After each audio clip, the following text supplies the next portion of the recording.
Hello friends, welcome back to our channel. कैसे हो आप सब? आई होप आप सब अच्छे होंगे और आप सबकी पढ़ाई भी अच्छे चल रही होगी। तो प्यारे विद्यार्थियों, आज की इस क्लास में हम कक्षा 7 हिंदी विषय की नई पुस्तक मल्हार के अनुसार अध्याय 2, जिसका नाम है तीन बुद्धिमान, की संपूर्ण व्याख्या को बहुत अच्छे से समझेंगे। हमने आपकी नई बुक के अनुसार जो आपका अध्याय नंबर 1 है, उस अध्याय नंबर 1 माँ कह एक कहानी की संपूर्ण व्याख्या और उसके समस्त अभ्यास प्रश्नों के उत्तर को पिछली क्लासेस के अंदर डिस्कस कर लिया है। साथ ही साथ आपकी विज्ञान, सामाजिक विज्ञान, गणित, वो सब क्लासेस भी चल रही हैं। उन सभी की लिंक वीडियो के डिस्क्रिप्शन में आपको दे दी जाएगी। वहां से आप बाकी सब क्लासेस को भी आराम से देख सकते हैं। तो चलिए बिना किसी देरी के क्लास को शुरू करते हैं। देखें, एक समय की बात है। क्या कह रहा है? एक समय की बात है कि एक निर्धन व्यक्ति, निर्धन का मतलब क्या होता है? गरीब व्यक्ति। निर्धन का मतलब क्या होता है? निर्धन का मतलब होता है गरीब व्यक्ति के 3 बेटे थे। कितने थे? उस गरीब व्यक्ति के 3 बेटे थे। वह प्राय अपने बेटों से कहता, मेरे बेटो, हमारे पास न तो रुपया पैसा है और न ही सोना चांदी। यानी 3 बेटों का जो पिताजी था, वो अपने तीनों बेटों से क्या कहता था? अपने तीनों बेटों से कहता था कि बेटो, हमारे पास न तो कोई धन दौलत है और न ही कोई रुपया पैसा है। वो पिताजी क्या कहते थे? पिताजी कहते थे कि बच्चों, हमारे पास न तो कोई रुपया पैसा है और न ही कोई सोना चांदी है, इसीलिए तुम्हें एक दूसरे प्रकार का धन संचित करना चाहिए। संचित का मतलब क्या होता है? संचित का मतलब होता है प्यारे बच्चों, इकट्ठा करना। संचित का मतलब क्या होता है? संचित का मतलब होता है इकट्ठा करना। क्या करना? इकट्ठा करना। ठीक, संचित का मतलब होता है इकट्ठा करना, है ना। आप चाहे तो ये जो महत्वपूर्ण शब्द है, इनको अपनी कॉपी के अंदर साथ साथ में लिख भी सकते हैं। तो संचित करना का मतलब क्या होगा? संचित करने का मतलब होगा आपका इकट्ठा करना, यानी जमा करना। ठीक, हर वस्तु और स्थिति को पूर्णतः समझने और जानने का प्रयास करो। पिताजी अपने बच्चों को कहता था कि हमारे पास न तो कोई रुपया है और न ही कोई सोना चांदी है, इस वजह से तुम्हें एक दूसरे प्रकार का धन क्या करना चाहिए? इकट्ठा करना चाहिए। और हर वस्तु और स्थिति को पूर्णतः यानी बहुत अच्छे से समझने और उससे जानने का प्रयास करना चाहिए। ये कौन कह रहा है? पिताजी कह रहा है अपने तीनों बेटों को। कुछ भी तुम्हारी दृष्टि से न बच पाए। दृष्टि का मतलब होता है आंखों से या नजरों से। दृष्टि का मतलब क्या है? दृष्टि का मतलब है आंखों से या नजरों से। कि कोई भी चीज तुम्हारी दृष्टि से, आंखों से या नजरों से बचनी नहीं चाहिए। ये कौन कहते हैं? ये कहता है उनके बच्चों का पिताजी। रुपए पैसे के स्थान पर तुम्हारे पास पैनी दृष्टि होगी। पैनी दृष्टि का मतलब बहुत ही तेज नजर। पैनी नजर का मतलब क्या होता है? पैनी नजर का मतलब है बहुत ही तेज नजर होगी। और सोने चांदी के स्थान पर तुम्हारे पास क्या होगी? तीव्र बुद्धि होगी। पिताजी क्या कह रहा है? कि तुम्हें किसी भी चीज को समझने और जानने का प्रयास करना होगा।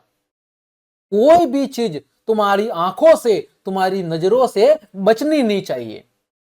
रुपए पैसों के स्थान पर तुम्हारे पास तेज दृष्टि होनी चाहिए, तेज नजर होनी चाहिए। और सोना चांदी के स्थान पर क्या होनी चाहिए? तुम्हारे पास तीव्र बुद्धि होनी चाहिए। ऐसा धन संचित कर लेने पर तुम्हें कभी किसी प्रकार की कमी न रहेगी और तुम दूसरों की तुलना में 19 नहीं रहोगे। पिताजी क्या कह रहा है? कि यदि तुम ऐसा धन संचित कर लोगे, यानी अपनी नजरों को बहुत ही पैनी कर रखोगे और तुम्हारे पास यदि तीव्र बुद्धि होगी, तो फिर क्या होगा? तुम कभी किसी प्रकार की तुम्हारे पास कमी न रहेगी और तुम दूसरों की तुलना में 19 नहीं रहोगे। यानी दूसरों की तुलना में तुम क्या नहीं रहोगे? दूसरों की तुलना में तुम निकम्मे या कामचोर या धन विहीन नहीं रहोगे और जीवन में बहुत अच्छी प्रगति कर पाओगे। ठीक, चलिए आगे बढ़ते हैं। आगे बात है, समय बीता और कुछ समय पश्चात पिता चल बसे। यानी कुछ समय के बाद उनके पिताजी की क्या हो गई, मौत हो गई। बेटे मिलकर बैठे, एक दिन तीनों बेटे आपस में मिलकर बैठे, उन्होंने सारी स्थिति पर विचार किया। उन्होंने अपनी जो भी घर की स्थिति थी उस पर तीनों भाइयों ने बैठकर विचार किया और फिर बोले, हमारे यहाँ कुछ भी तो करने को नहीं। इन्होंने क्या कहा कि हमारे यहाँ पर ऐसा कोई काम धंधा ही तो नहीं है जिसको बैठ के हम कर सकते हैं। आओ घूम फिर कर जगत देखे। जगत का मतलब किससे है, जगत का मतलब है दुनिया से, संसार से।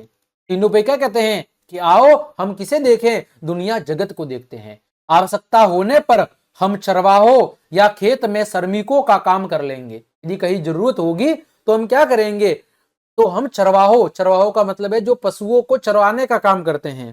चरवाहा का मतलब क्या होता है, जो पशुओं को चराने का काम करते हैं। और श्रमिक का मतलब क्या होता है, श्रमिक का मतलब होता है मजदूर।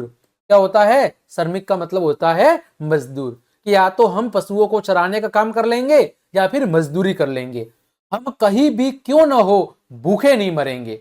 लेकिन तीनों भाइयों को अपने आप पर इतना विश्वास था कि हम तीनों कहीं पर भी रहे, कैसा भी काम कर लेंगे, लेकिन हम भूखे नहीं मरेंगे। यानी वो कुल मिला के क्या थे, मेहनती थे। उन्हें अपने काम पर भरोसा था कि वो कहीं पर भी जाएंगे, कहीं पर भी रहेंगे, कुछ भी कर लेंगे, लेकिन कभी भी क्या नहीं मरेंगे, कभी भी वो भूखे नहीं मरेंगे।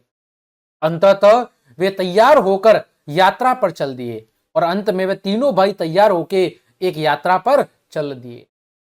उन्होंने सुनसान वीरान घाटियां लांगी।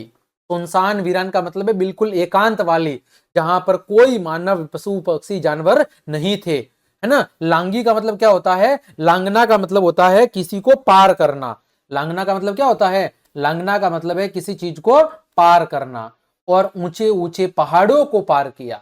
इस तरह वे लगातार 40 दिनों तक चलते रहे। जब वो यात्रा पर निकले तो उन्होंने बिल्कुल सुनसान वीरान घाटियां, जहां पर कुछ भी लोग, पशु, पक्षी, जानवर नहीं थे, ऐसी तो उन्होंने घाटियां पार की और ऊंचे ऊंचे पहाड़ों को पार किया। और उनकी यात्रा कितने दिनों तक, लगातार 40 दिनों तक वो घूमते रहे। उनके पास जितना खाने पीने का सामान था अब तक क्या हो गया, समाप्त हो गया था। जब वो घर से चले थे तो अपने साथ जो भी खाने पीने का सामान लेकर चले थे वो 40 दिनों के बाद क्या हो गया, खत्म हो गया। वे थक कर चूर हो गए थे।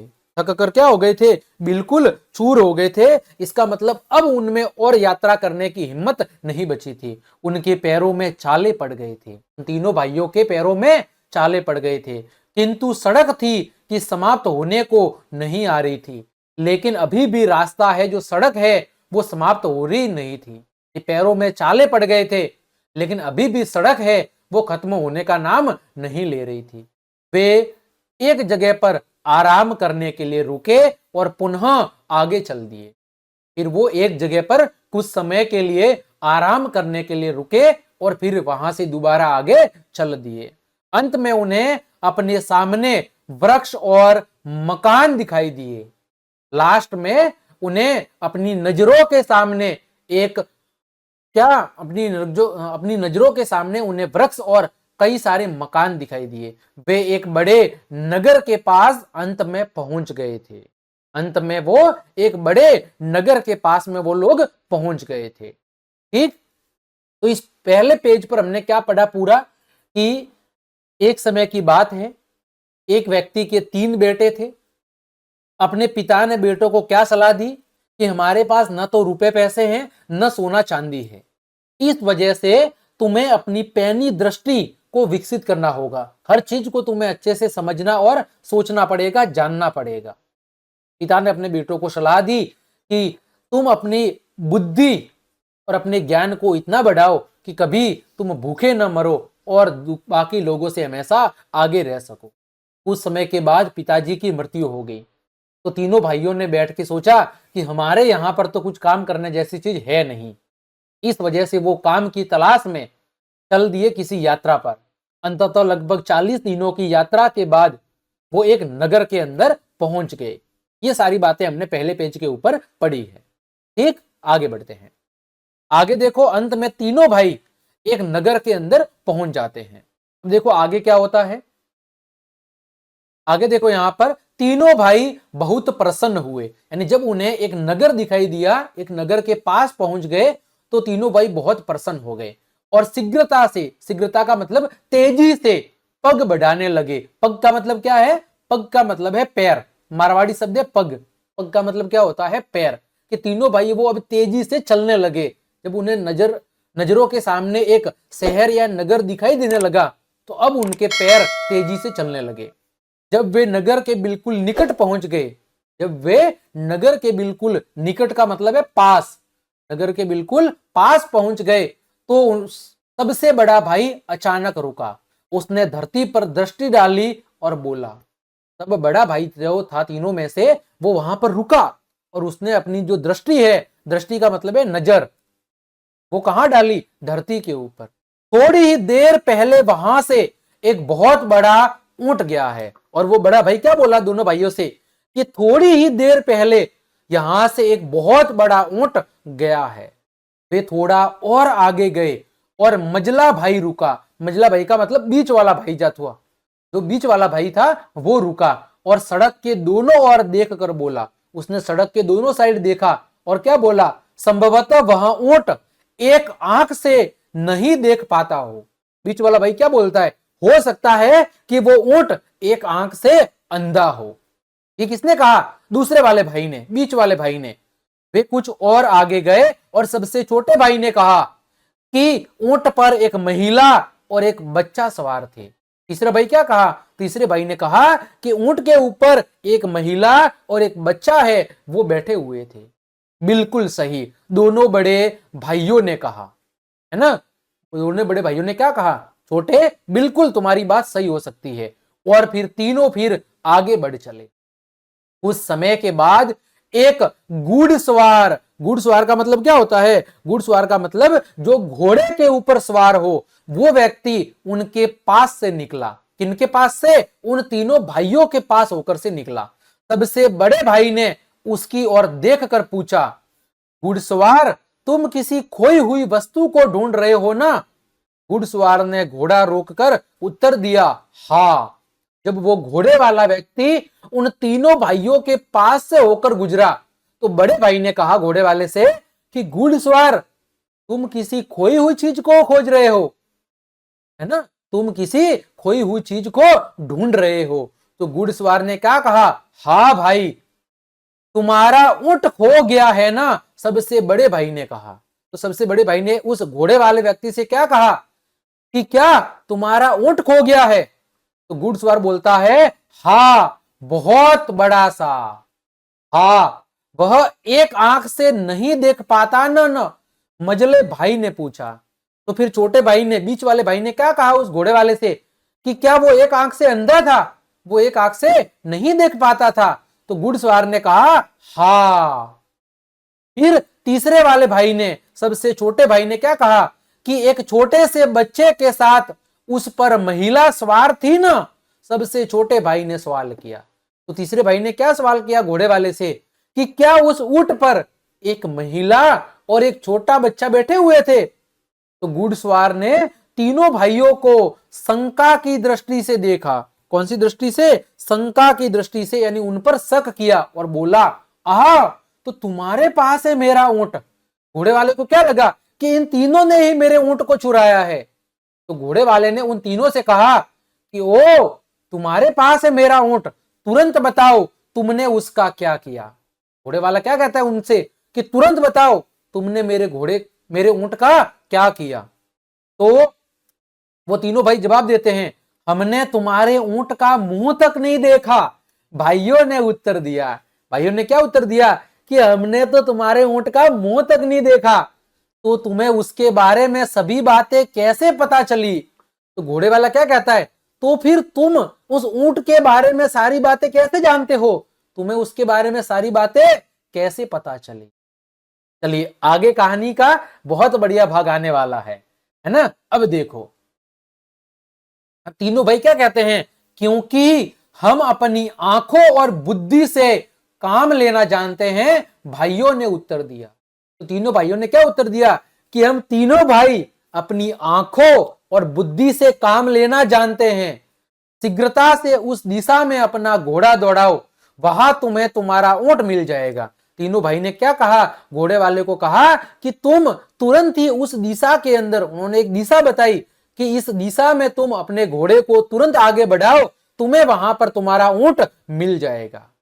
नहीं, ऊंट के स्वामी ने उत्तर दिया, उस ऊंट के स्वामी ने उत्तर दिया कि नहीं, मैं उस दिशा में नहीं जाऊंगा, मेरा ऊंट तुम्हारे पास है और तुम्हें ही उसे मुझे लौटाना पड़ेगा।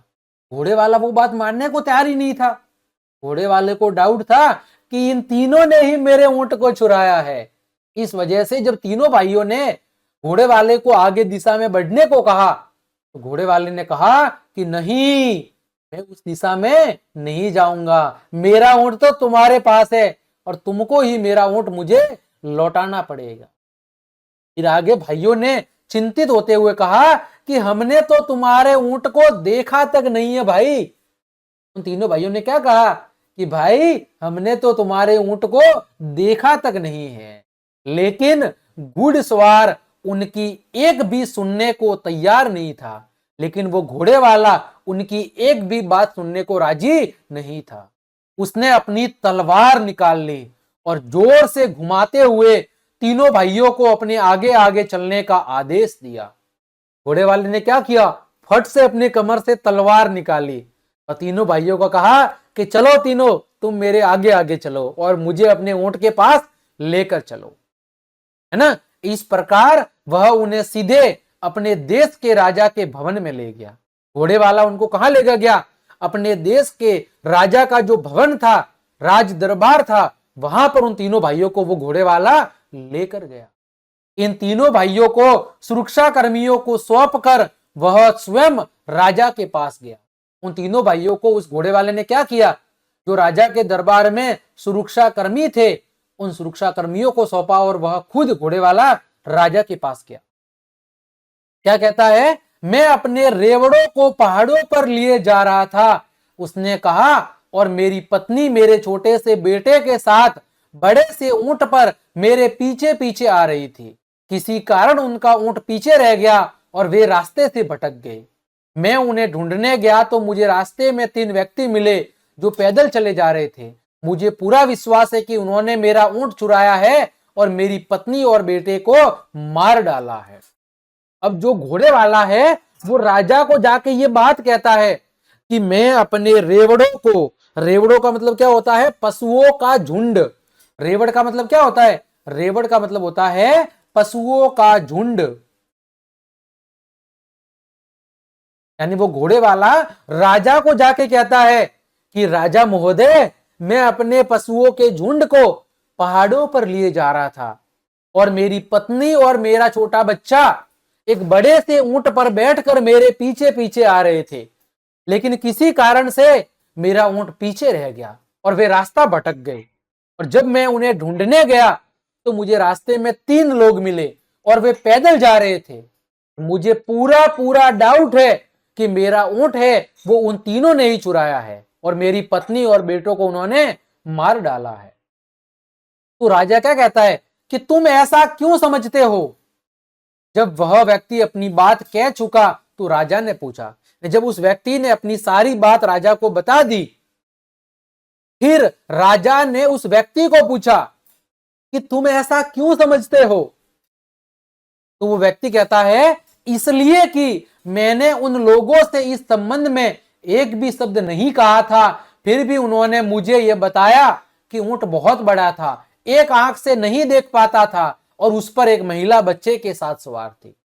तो वो घोड़े वाला राजा को क्या बताता है कि जब मैं उन तीनों लोगों से मिला, मैंने ऊंट के बारे में कुछ भी नहीं बताया था, एक शब्द भी नहीं कहा था, फिर भी उन तीनों ने कहा कि मेरा ऊंट बहुत बड़ा था, एक आंख से अंधा था, ऊंट के ऊपर एक महिला और बच्चा बैठा हुआ था। राजा ने थोड़ी देर सोच विचार किया और फिर बोला, पहले तो राजा ने थोड़ी देर के लिए सोचा और फिर बोला, जैसा कि तुम कहते हो तो तुम्हारे बताए बिना ही तुम्हारे ऊंट के विषय में उन्होंने सभी कुछ इतनी अच्छी तरह से बताया है, तो अवश्य उन्होंने उसे चुराया होगा, जाओ उन चोरों को यहां लाओ। तो राजा कहता है, ये बात तो भाई सच लग रही है कि जब तुमने कुछ बताया ही नहीं फिर भी उन्होंने तुम्हारे ऊंट के बारे में सारी चीजें बता दी सही सही, का मतलब डाउट तो जाता है हो सकता है उन्होंने चुराया हो। जाओ उन तीनों चोरों को लेकर आओ। ऊंट का स्वामी बाहर गया और तीनों भाइयों को साथ लेकर झटपट अंदर आया। राजा का जब आदेश सुन के वो घोड़े वाला व्यक्ति तुरंत ही कहा गया बाहर गया और उन तीनों व्यक्तियों को राजा के पास लेकर आया। चोरों तुरंत बताओ, राजा उन्हें धमकाते हुए बोला। राजा बिल्कुल धमकी देते हुए बोला कि चोरों तुरंत बताओ, तुरंत उत्तर दो, तुमने इस आदमी का ऊंट कहां पर छिपाया है। तो वो तीनों भाई क्या कहते हैं? तीनों भाइयों ने उत्तर दिया कि हम चोर नहीं हैं, हमने इनका ऊंट कभी नहीं देखा। तो तीनों भाई क्या बोले कि भाई राजा साहब हम चोर नहीं हैं, हमने तो इसका ऊंट देखा तक नहीं है। तब राजा बोला, इस व्यक्ति के कुछ भी बताए बिना तुमने ऊंट के विषय में सब कुछ बिल्कुल सही बता दिया। राजा कहते हैं कि जब इस व्यक्ति ने ऊंट के बारे में कुछ भी नहीं बताया तो आपने सारी बातें ऊंट के बारे में कैसे सही बता दी। अब तुम ये कहने का कैसे साहस करते हो कि तुमने उसे नहीं चुराया? जब तुमने ऊंट देखा ही नहीं है तो ऊंट के बारे में सारी चीजें कैसे पता तुमको? अब तुम ये झूठ बोलने की हिम्मत मत करना कि तुमने उसे नहीं चुराया। महाराज इसमें तो आश्चर्य की कोई बात नहीं है, भाइयों ने उत्तर दिया। तीनों भाइयों ने जवाब दिया कि महाराज इसमें कोई सोचने समझने की बात नहीं है, बचपन से ही हमें ऐसी आदत पड़ गई है कि हम कुछ भी अपनी आंखों से नहीं चूकने देते। तीनों भाई क्या कहते हैं कि हमारे पास बचपन से ही ऐसी ताकत है कि हमारी दृष्टि नजरों से कोई भी चीज है वो नहीं चूकती। हमने अपने परिवेश को पैनी दृष्टि से देखने और बुद्धि से सोचने के प्रयास में बहुत समय लगाया है। तीनों भाई कहते हैं कि हमने पैनी दृष्टि, तेज दृष्टि से देखने और बुद्धि से सोचने के इस काम में अपना बहुत समय लगाया है। इस काम को सीखने में हमें बहुत टाइम लगा है, इसीलिए ऊंट को देखे बिना ही हमने बता दिया कि वह कैसा है, कि हमारे पास वो क्षमता है कि हम बिना देखे ही उसके बारे में अच्छे से सोच सकते हैं और उसके बारे में बता सकते हैं। राजा हंस दिया, राजा को हंसी आ गई कि किसी को देखे बिना ही उसके बारे में इतना कुछ जानना संभव हो सकता है। उसने पूछा, राजा ने पूछा कि क्या ऐसा संभव है कि किसी को बिना देखे ही तुम उसके बारे में इतनी बातें बता देते हो? भाइयों ने उत्तर दिया, हाँ संभव है। भाइयों ने क्या कहा कि हाँ पॉसिबल है। तो आगे राजा क्या कहता है, तो ठीक है, अब हम अभी तुम्हारी सच्चाई की जांच कर लेंगे। तो राजा क्या कहता है, ठीक है भाई, यदि तुम्हारे पास इतनी क्षमता है, तुम इतने ज्ञानी हो, इतने समझदार हो, तो अभी हम सच्चाई की जांच कर लेते हैं। राजा ने उसी समय अपने मंत्री को बुलाया। राजा ने तुरंत ही अपने मंत्री को बुलाया और उसके कान में कुछ फुसफुसाया और मंत्री के कान में कुछ चुपके से बातें कही। मंत्री तुरंत महल के बाहर चढ़ा गया। मंत्री है वो तुरंत ही महल के बाहर चला गया, लेकिन शीघ्र ही वह दो सेवकों के साथ लौटा जो एक बहुत बड़ी सी पेटी लाए थे। तुरंत ही मंत्री पहले तो राजा की बात सुन के महल से बाहर गया और तुरंत ही वह अपने साथ में दो सेवकों को लाया, दो नौकर को लाया और उनके साथ एक पेटी भी लाया। दोनों ने पेटी को बहुत सावधानी से द्वार के पास ऐसे रख दिया कि वह राजा को दिखाई दे सके, और उन नौकरों ने, सेवकों ने पेटी को गेट के पास में रख दिया जहां से राजा को वो पेटी अच्छे से नजर आ सके, और स्वयं एक और हट गए और मंत्री और वो दोनों सेवक एक साइड के अंदर हट गए। तीनों भाई दूर से खड़े उन्हें देखते रहे और तीनों भाई दूर से उस मंत्री, सेवक और उस पेटी को देख रहे थे। उन्होंने इस बात को ध्यान से देखा कि पेटी कहां से और कैसे लाई गई थी और किस ढंग से रखी गई थी। तीनों भाइयों ने अपनी तीखी नजरों से क्या देखा, पेटी को कहां से लाया गया है, कैसे लाया गया है और किस तरीके से उस पेटी को वहां पर रखा गया है। हाँ, तो चोरों हमें बताओ कि उस पेटी में क्या है, राजा ने कहा। अब राजा चोरों से कहता है कि चोरों अब बताओ उस पेटी में क्या रखा है। यदि तुम्हारे पास इतनी बुद्धि है, तुम्हारी इतनी तेज नजर है, तो बताओ उस पेटी के अंदर क्या है। महाराज हम तो पहले ये विनती कर चुके हैं कि हम चोर नहीं हैं, सबसे बड़े भाई ने कहा। सबसे बड़े भाई ने क्या कहा कि महाराज हम तो पहले से आपसे निवेदन कर चुके हैं कि हम चोर नहीं है, पर यदि आप चाहते हैं तो मैं आपको यह बता सकता हूं कि उस पेटी में क्या है। उसमें कोई छोटी सी गोल वस्तु है। बड़े भाई ने क्या कहा कि यदि फिर भी आपको विश्वास नहीं हो रहा, आप यदि हमको चोर मान रहे हैं, तो मैं ये बता सकता हूं कि उस पेटी के अंदर क्या है।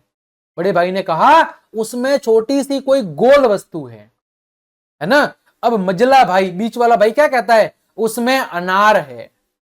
अब सबसे छोटा भाई क्या कहता है, हां, और वह भी कच्चा है। ये सबसे छोटे भाई ने कहा। यानी उस पेटी को देखकर बड़े भाई ने क्या कहा कि उसमें कोई गोल छोटी वस्तु है। बीच वाले भाई ने क्या कहा, उसमें अनार है। और तीसरे वाले ने क्या कहा कि हां, अनार है और वो अभी कच्चा भी है। ठीक जैसा कि आपको चित्र में दिख रहा है ना। ये तीन भाई देखो है, ये मंत्री के सेवक है और उधर राजा साहब खड़े हैं। अब देखो आगे क्या बात होती है। आगे यह सुनकर राजा ने पेटी को पास लाने का आदेश दिया। जब तीनों भाई की बात सुन ली तो राजा ने अपने सेवक को कहा कि उस पेटी को पास में लेकर आओ, और सेवकों ने तुरंत आदेश पूरा किया। सेवक तुरंत ही उस पेटी को वहां से उठाकर राजा के पास आए। राजा ने सेवकों से पेटी खोलने के लिए कहा। राजा ने अपने नौकरों से क्या कहा कि पेटी को तुरंत खोला जाए। पेटी खुल जाने पर उसने उसमें झांका। जब पेटी खुल गई तो राजा और उस नौकर ने पेटी के अंदर झांका यानी देखा। जब उसे उसमें कच्चा अनार दिखाई दिया तो उसके आश्चर्य की कोई सीमा न रही। जब उसे वास्तव में पेटी के अंदर अनार दिखाई दिया तो वो बिल्कुल आश्चर्यचकित हो गए, वो बिल्कुल दंग रह गए। आश्चर्यचकित राजा ने अनार निकालकर वहां उपस्थित सभी लोगों को दिखाया। राजा ने वहां से उस पेटी में से अनार को निकालकर सभी लोगों को दिखाया। तब उसने ऊंट के मालिक से कहा, तब राजा ने ऊंट के मालिक से कहा कि इन लोगों ने यह स्पष्ट कर दिया है कि ये चोर नहीं है, वास्तव में ये बहुत ही बुद्धिमान लोग हैं। तुम इनके बताए हुए रास्ते पर जाकर अपने ऊंट को खोजो। जब राजा को वो तीनों भाइयों की बात सच नजर हुई तो राजा ने स्पष्ट कर दिया उस घुड़सवार से कि भाई ये चोर नहीं है, वास्तव में ये बहुत होशियार लोग हैं और इन्होंने जैसा रास्ता बताया है तो उसी रास्ते पर जाकर अपने ऊंट को खोजो। राजा के महल में उस समय उपस्थित सभी लोगों के आश्चर्य का कोई ठिकाना न था। उस समय राजा के महल में जो भी लोग मौजूद थे सभी लोग बिल्कुल आश्चर्यचकित हो गए, सभी लोग बिल्कुल दंग रह गए। किंतु सबसे बढ़कर तो स्वयं राजा चकित था, लेकिन लोगों से भी ज्यादा आश्चर्यचकित कौन था, राजा था। उसने सभी तरह के अच्छे और स्वादिष्ट भोजन मंगवाए और लगा इन भाइयों की आवभगत करने, है ना। राजा ने जितने भी स्वादिष्ट स्वादिष्ट भोजन अपने महल में होते थे, बनते थे, उन सभी को मंगवाया और इन भाइयों की क्या करने लगा, आवभगत। आवभगत का मतलब होता है खातिरदारी करना, मेहमान नवाजी करना, खातिरदारी करना या मेहमान नवाजी करने लगा। तुम लोग बिल्कुल निर्दोष हो, तुम्हारा कोई दोष नहीं है, जहां भी जाना चाहो जा सकते हो। किसने कहा, राजा ने। किंतु जाने से पहले मुझे सारी बात विस्तार के साथ बताओ कि तुम्हें ये कैसे पता चला कि उस व्यक्ति का ऊंट खो गया है, और तुमने ये कैसे जाना कि ऊंट कैसा था। राजा कह रहा है कि तुम भले जहां पर जाना है खाना खाने के बाद तुम जा सकते हो, लेकिन जाने से पहले एक बात बताओ कि तुम्हें ये कैसे पता चला कि व्यक्ति का ऊंट खो गया है, और कैसे पता कि ऊंट कैसा दिखता है, उस पर महिला और बच्चा बैठा था, ये सारी चीजें तुम्हें कैसे पता। तो सबसे बड़े भाई ने कहा कि धूल के ऊपर उसके पैरों के चिन्हों से मुझे पता चला कि कोई बहुत बड़ा ऊंट वहां से गया है। बड़े भाई ने क्या कहा कि जब मैंने रेत के ऊपर, धूल के ऊपर पैरों के बहुत बड़े बड़े निशान देखे तो मुझे ये समझ आ गया कि यहां से कोई बड़ा ऊंट है वो गुजरा है। जब मैंने उसके पास से जाने वाले घुड़सवार को अपने चारों ओर नजर दौड़ाते हुए देखा तो उसी समय मेरी समझ में ये बात आ गई कि वह क्या खोज रहा है। और जब वो घोड़े वाला व्यक्ति हमारे पास से होकर जा रहा था और चारों ओर अपनी नजर घुमा रहा था, तो बड़ा भाई कह रहा है कि मुझे समझ में आ गया कि ये व्यक्ति कोई न कोई चीज खोज रहा है। राजा ने कहा बहुत अच्छा। राजा ने क्या कहा, बहुत अच्छा। अच्छा, अब तुम ये बताओ कि तुम में से किसने इस घुड़सवार को यह बताया कि ऊंट एक आंख से देख पाता है, उसका तो सड़क पर चिन्ह नहीं रहा होगा।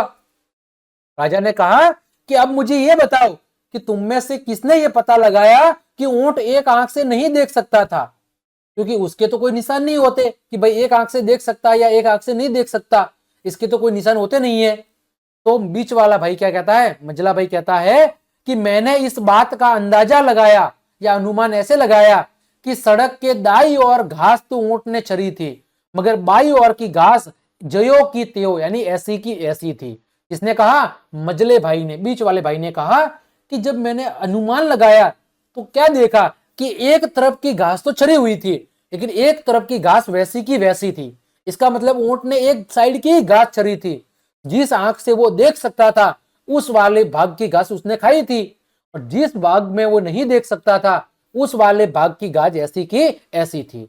अतः मुझे पता लग गया कि ऊंट एक आंख से काना है। बहुत उत्तम, राजा ने कहा। राजा ने कहा, बहुत अच्छा। तुम में से यह अनुमान किसने लगाया कि उस पर बच्चे के साथ एक महिला सवार थी?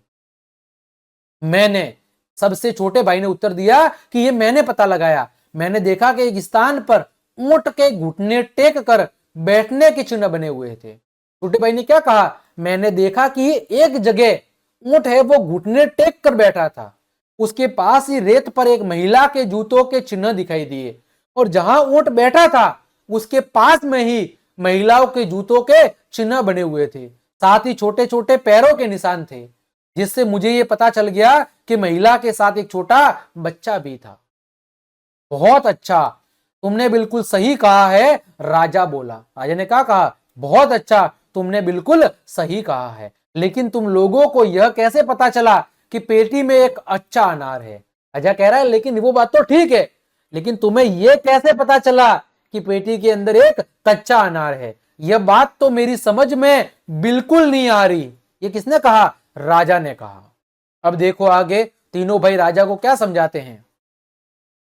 सबसे बड़े भाई ने कहा, जो भी विद्यार्थी क्लास देख रहे हैं, यदि आपको मेरी क्लास और ये कहानी पसंद आ रही है, मजेदार लग रही है, तो लाइक, कमेंट, शेयर और सब्सक्राइब जरूर कर देना।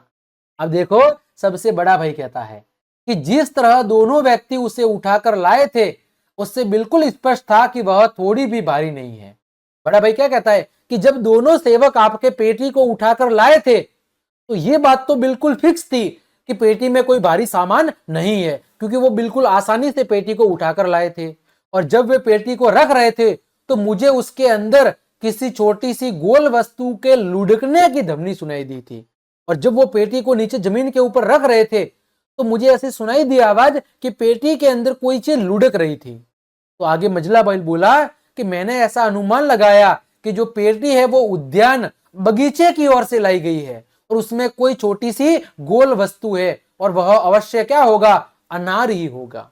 छोटा भाई क्या कहता है, बीच वाला भाई क्या कहता है कि जब पेटी लाई गई थी वो बगीचे की साइड से लाई गई थी, इसका मतलब उसमें बगीचे से संबंधित कोई छोटी सी गोल वस्तु है, और वह वस्तु क्या हो सकती है? अनार ही हो सकती है, कारण कि आपके महल के आसपास अनार के बहुत पेड़ लगे हुए हैं।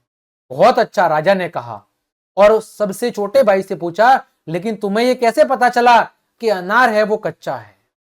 तो छोटे भाई ने कहा कि इस समय उद्यान, बगीचे में सभी अनार कैसे हैं? कच्चे हैं। यह तो आप स्वयं ही देख सकते हैं, उसने उत्तर दिया, और खुली हुई खिड़की की ओर संकेत किया। छोटे भाई ने बाहर खुली हुई खिड़की की ओर संकेत किया, इशारा किया कि राजा जी, इस समय बगीचे के अंदर सारे अनार कच्चे लगे हुए हैं, ये तो आप भी देख सकते हैं। राजा ने बाहर देखा तो पाया कि बगीचे में लगे हुए सभी अनार, सभी वृक्षों पर कच्चे अनार लटक रहे हैं। वास्तव में जब राजा ने खिड़की से बाहर देखा तो देखा कि सभी पेड़ों के ऊपर कच्चे अनार लटक रहे हैं।